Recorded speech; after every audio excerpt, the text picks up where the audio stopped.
Hello everyone, Yuval Teren is here, and today we are here with Sabrina Soffer. She's a writer, speaker, and a national Jewish leader that will share with us insights about the leadership world and how advocacy is so important for each leader. So Sabrina, I'm very excited for you to be here. How are you doing? I'm doing well. Thank you so much for having me on. Maybe you can give us a little introduction about you so we can all learn more. Sure. So I'll give you a brief overview. I was born in San Diego, California. I studied at George Washington University and I graduated this past May. And my experience there was a very, I would say, interesting one. A lot of things that I did not expect fell into my lap. And out of the need to defend myself, I stepped up as an advocate and I became some kind of a leader for the Jewish world in the United States and to some extent around the world. I've been involved in various organizations. Yuval and I were involved in a fellowship together.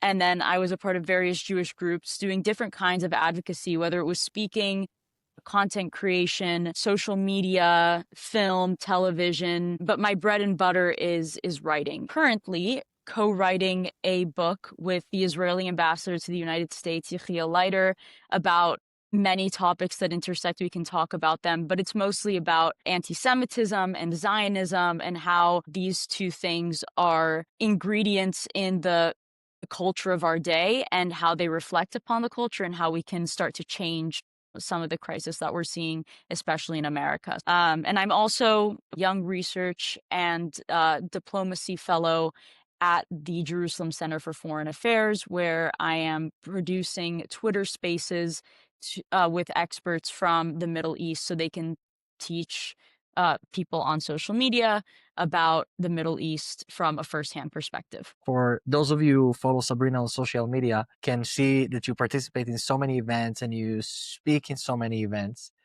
Why do you do it? I feel like it's my way of giving back to my family and to my community, because the honest truth is that without the community and the family that supported me, I wouldn't be able to do the work that I do every day. For me, the writing and the speaking, it feels like, first of all, it feels like divine responsibility, whether you believe in God or not, but it's something higher telling me that I have a passion and that I can use it to make positive change. And whenever I see increments of positive change, whether it's in one person, knowing that I've made a difference in the life of one person is my way of giving back to the family that raised me and the community that nurtured me growing up. Do you remember any specific speech or something specific that you wrote about that maybe shifted others' perspective? Maybe someone that didn't agree at the beginning with what you are saying, or were they open up to hear more, listen more? It's a great point to make, because I think a lot of the time today,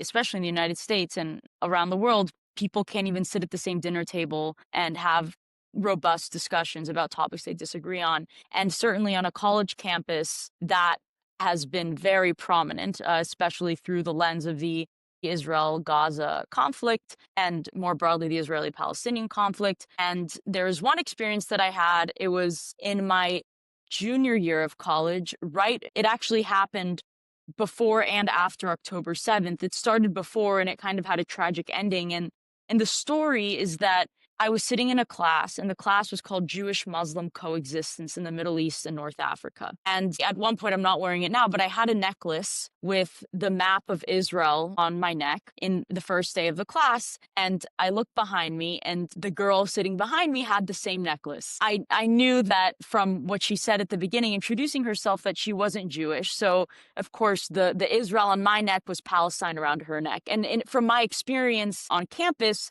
usually people who wore that kind of necklace and were Palestinian would not want to talk to me, because the doctrine of the Students for Justice in Palestine is we don't normalize with people who believe in the Israeli state. So therefore we cannot talk to you, but normalize relations with you, therefore not talk to you. So I turned around because I wanted to ask her a couple questions about something in the class, and she noticed the necklace around my neck. And instantly we realized that we shared something, whether we agreed or disagreed. And just by sharing that my father's family was from Egypt and she knew that I had Israeli roots as well, she struck up a conversation with me just based on the fact that we had Egyptian Arab roots, and we became instant friends. And for a couple months, we actually were able to talk about topics that I've never discussed with anybody of Palestinian origin or even Arab origin in college. So that was a very, very instrumental experience for me that basically taught me that there are so many more things that we have in common than we don't, and we should really use those shared qualities to introduce robust topics of discussion. And we shouldn't shy away from doing so just because we might disagree politically or about something. It could apply to various topics. So and you asked about writing. We got so close that we found out that she also had family in the West Bank, and I think her family was very upset by the rule of Mahmoud Abbas, who is the president of the Palestinian Authority. And we actually wrote an article together discussing his corruption and why he was a bad leader. And the day that I wanted to publish the article happened to be October the 7th of 2023. So, of course, it was not the appropriate time. And the tragic ending that I mentioned to the story is that after October 7th, she was very sympathetic. But as the SJP chapters on campus started to become more heated, I think she got embroiled in their radicalism, and she actually ignored me from that moment on. So we're no longer friends, unfortunately, but I'm still very grateful for that experience of being a friend of hers for the 2 months that I did, because I learned a lot.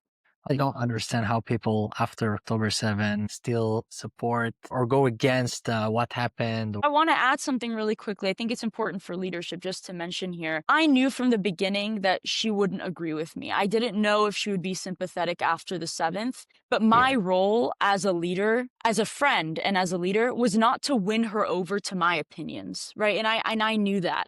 And I wasn't going to shun her out of my life. I knew that maybe I wouldn't see her the same way if she wouldn't be sympathetic. But I still valued her as a friend, and I wanted to keep her in my life in order to continue learning from her, because everybody, whether you agree with them or disagree with them, has something to teach you. And I think that leaders, if they don't lead by force, they're actually more effective. They should lead by example. And I think that that's what I tried to do there. And unfortunately, it didn't work. I don't think anything would have worked because she was so driven in her convictions. But, knowing that I upheld that principle was good enough. There is a famous Jewish quote that says, who is the wise person? The one who can learn from everyone. Yes, I love that quote. So it's basically that you're really showing that perspective in your experience. The people that are listening to us, maybe they're in business, maybe they're entrepreneurs, maybe they have teams that they run, and they speak with so many different people, and they need to work with people, manage people, and sometimes they have disagreements with people, or maybe they say, oh, I don't like this person, or I do like this person. How can I work with them? How can I manage them? What would you say is a tip or an advice that you can give them to make sure they keep on their potential and keep work for the better vision and work for the bigger vision that they have, to make sure they get the results that they want without letting those psychological effects impact them, those thoughts, those ideas? Yeah, it's a great question. And I think this does apply to any arena, whether you're in business or politics or whatever it is. I think that first of all, you should know, because if you're working for a company, right, you're all aligned toward the same goal. You have the same mission. A company always has a mission statement, and every employee of that company knows that they're working toward that. And if there's that foundation, sets you up for success, because then you know that when you're sitting in a boardroom, right, you have an island, right? And there's various, rivers or oceans or streams that you can take to get there. And the way to decide with your team which one to take is to ask as many questions as you possibly can to get to the root of why one would decide to take a certain path. And for me, whenever I was in a heated disagreement with somebody, asking questions, I guess it's called the Socratic method, right? You ask questions to either trump somebody up, to get them to reveal something about their strategy or about themselves or about their motives to go in that direction that you wouldn't have otherwise known. So I think, to me, instead of pushing your opinions and pushing your decisions on somebody else, you should question and try to get to those of somebody else, because they might inspire your decision, or it might inspire their decision to think otherwise. So questions, questions, questions. And I also believe that the more perspectives that you have in a room that are aligned with that goal, the better. Because it's a very, I guess, Jeffersonian philosophy to say that the truth always rises to the top with, the more diversity you have and the more people who put in their opinions and the more debate that there is. And I think that's something that's been lost in this country tremendously, because now you only want the same people in your echo chamber, right? On social media, it's like you follow people with the same perspectives, but really people should be looking at all different perspectives to form their opinions and to form their decisions. So, and then you can ask questions from there and then critically think for yourself, and then finally convey your decision with in an assertive and respectful manner. As leaders, there are many people that agree with you, but there are many people that don't agree with you. I'm sure you're not getting all comments from people that support you, but also negative comments as well. How did it impact you, and how do you deal with it today to make sure to follow the bigger mission that you have and keep on spreading the truth out to the world? Yeah, so there's so many different examples. I remember the first time that I encountered the opposition, I really didn't expect to face hostility because I was Israeli and Jewish. It just didn't make sense to me when I came to college, but I did. And not understanding it actually made me question it, which goes back to my previous point. And I tried to dig for the truth by understanding the philosophies that were giving rise to it. And when it transformed from some sort of like intellectual manipulation to a hatred, engaging with those people was not working. So I knew that when I would engage with people who would confront me in a hateful manner, it wasn't worth it. It truly wasn't worth it. You could try to ask them a question, but they wouldn't really respond. They would just keep saying the same thing, or they would keep shouting in your face. And I'm not exaggerating, because you can look at videos for, I think Noah Tishby has a video of herself. She's also an Israeli advocate. She went to UC Berkeley and she's trying to convey facts to students who are screaming at her, and all they do is continue to scream at her.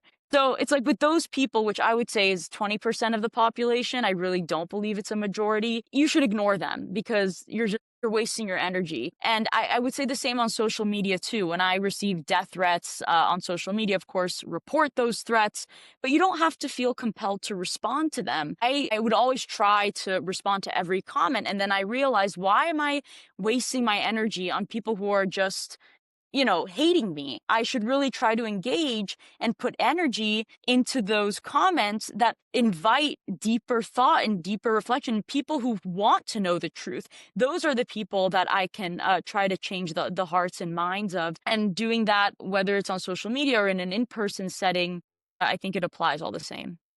More engaged with conversations from all around the world, Jews, non-Jews, with different opinions, I learned that many people don't actually look for the facts. They hear, they read. I had a conversation with a random person that I told them that I'm from Israel, and they asked me, they were interested to learn what's going on. They asked about the war and what's going on, and I asked them, where do you get your news from? Out of curiosity. And they told me TikTok. And Oh there was a gosh. research that said, not sure if it was on Twitter or social media overall, that fake news is spreading 10 times or 6 times faster than actual news, the real facts. And realizing that people actually consume their news and their information from TikTok makes me a bit worried about where the world is gonna go if it's so easy to give fake information to people, and it's so easy to change people's opinions and perspective, because people don't really research, and just a quick search on Google would give people much more facts and information, but people just don't do it. People just take what's easy for them to learn from, and they get the opinion based on that. So how would you say, what do you think would actually help? Because there are lots and lots and lots of nonsense that's going on online. How would you say, what is your perspective would be the best way to actually help people find out more actual information, or to change that way that maybe it happens today? Yeah, it's a great question. And with the prospect of AI and its growth, and especially in schools, right? Like students are using AI for research projects now, not only editing, which is a very scary prospect. But look, people first, like if they don't care about the truth, it's going to be hard to get them there, right? You first have to care. You're going to want to know the facts for what they are. And I think that's really the first step, because I'll tell you a short story that shows you just how much people don't care. I was sitting at a lecture with this, and there's another backstory to why I was sitting in this lecture, but it was with an Israeli-American professor who was the leading scholar accusing Israel of genocide. Crazy story. In any case, there were two girls sitting behind me, and one girl whispers to her friend, and she says, "Is he an Israeli Palestinian?" And she says, yeah. I don't know, but just write it down. It's only for extra credit. So they're describing the man as an Israeli Palestinian. Like, don't you know that that's not an ethnic group?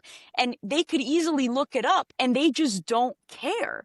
And I think that's the biggest concern here. And if they did care, and if they went to Google and they looked who this man was up, and they looked at his books and they read his books, and all his work is, I have major issues with his work, but just the principle of looking at the source, going to the source, and that it applies equally with this war, right? And every issue, politics in general, and in the news cycle. Go to the source, go to the people who have been impacted by it, because you'll hear so many different perspectives, and look at the facts, right? Like, for example, the New York Times is putting out photos of starving, right, quote unquote, starving children, hungry children in Gaza, who certainly there are hungry children in Gaza, but they're accusing Israel of a campaign of starvation, where that is obviously not true. And you can see that the aid was being diverted to Hamas, and the UN website has a tracker that shows that the aid was being diverted to Hamas. And here you have the New York Times accusing Israel of starvation. And after all of that, we find out that these kids had cerebral palsy and other underlying health ailments that made them look like they were starving. And yet they're pinning it on Israel. So there's really a libel at hand here. But if you're willing to search for the truth and acknowledge that there are facts here, and once you find out these facts, not continue to deny them in place of a narrative that you want to believe that's on your side, right? Like, if you're a progressive and it's suddenly on the progressive narrative to believe that Israel is waging a campaign of starvation, like, you're really not using your mental faculties and your critical thinking. You need to want to criticize your own side and look deeper for the truth and discern using facts. To be a true leader, to be someone that have an impact, we got to make sure we don't fear of what others would think, but actually act out, learn, discover, and educate others. So you actually help others to get more information. You make it more accessible for people, and you're not just there writing, you're actually going out and speaking to people, which is amazing to see. So as a leader that goes out and speak to people, what gives you that courage, that power, that energy to not fear, to go out, to speak, to make sure you share your information out with the world?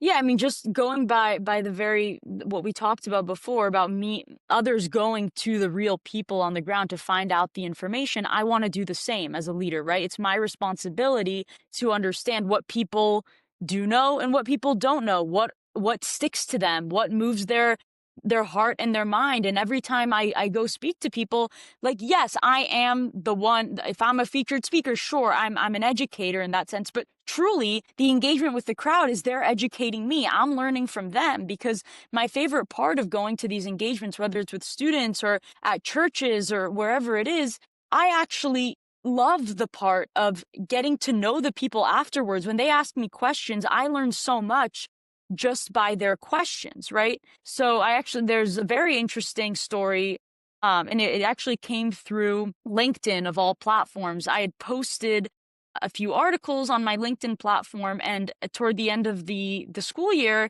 before graduation, I got a text message from some random, she was a Hindu student on LinkedIn, and she says, "I love your work. You're so inspiring. Can we meet up for coffee?" So we met. And long story short, she starts telling me, and I'm questioning here, why would a Hindu student be inspired by the work of an American Israeli Jewish advocate? I don't understand. So I started to dig into her perspective a little bit, and it was apparent to me that she was, as a Hindu student, experiencing the very same, you can call it hostility, discrimination, that we Jewish students were experiencing.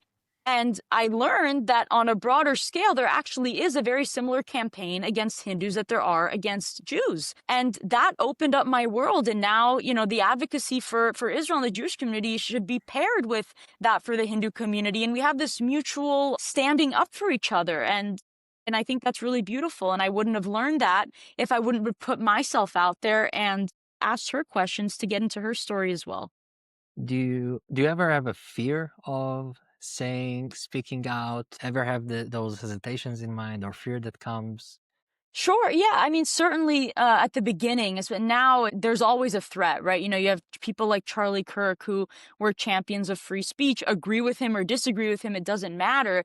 But the fact that he went out there and spoke his mind, and he literally was killed holding a microphone in his hand. I mean, that image, I imagine myself and my friends in this space have incurring that same fate. It's really scary. But I do think that there's a certain principle of upholding the values that your society is predicated on, and I think free expression is certainly one of them, and telling the truth. And I think, yes, you should of course take precaution, and I certainly fought for my own safety on campus while I was a student doing all this work. And there was a period after October 7th where, because my university was in the city, so I would go around with sunglasses and a hoodie thing, as if that would protect me, because 300,000 people had seen my face after I spoke at the National Mall. Yes, it's scary, but it's what has to be done. And I feel like it's my calling. And I think if people find their passion, that's what gives you life. And I think it's not the number of your years, but it's the days in your years, right? That's the quote. I think Abraham Lincoln said something like that. But it's what you infuse into your life. And I want to live every day as if it's my last, and bring purpose and meaning to my life. So because I want to give back, like I said at the beginning, to my family, and that truly is what drives me, I will continue to stand up for my community, and really for the West. That's incredible. If we look at it at a deeper perspective, when I ask you if you have any fear, so naturally you went into a safety fear, like actual physical fear, like something that might actual happen or harm.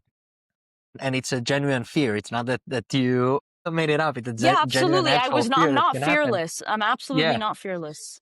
Which is crazy to think about, that just by having different opinions, people can act in those kind of ways. You really speak up and share, and also on social media, and you post, and you're really not shy about everything you do, and you're very proud, which is incredible and inspiring to see. I'm curious if you have sometimes this as well, maybe, so there is the physical aspect, and maybe there is the mental aspect of a fear of not being agreed with everyone, or a fear of people not want to follow you or say something. Do you ever have that in mind? Or maybe, I'm sure at the beginning maybe you had it more than now, but I'm curious if it still comes up.